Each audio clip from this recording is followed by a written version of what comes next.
Hi guys, ito na yung ating pansit. Ayan guys, oh.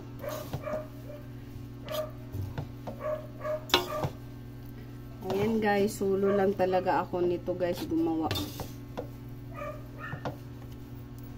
Kasi nag-iisa lang ako dito sa bahay. At ngayon, ilalagay na natin ang ating gulay. Daming gulay guys. Kaya masarap. Ang nakapasarap sa pansit guys kay yung gulay. Ayan guys, so ang dami. Sarap kasi talaga ang pansit kapag may maraming gulay. Ayan guys. O diba, ang dami niyang gulay guys.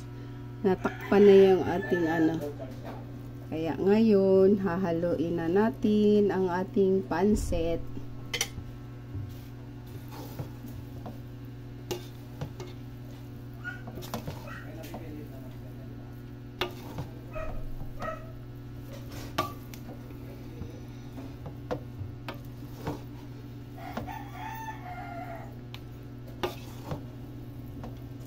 Ganda ng kulay din ng pansit natin guys.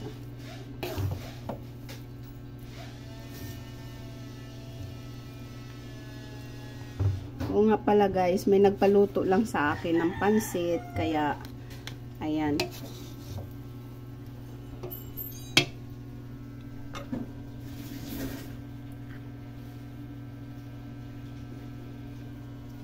Ano nga pala to guys, ang niluto natin, 2 kilo kalahati. Ayan guys, so ang daming ano guys, so ano yun? Mabili nga po.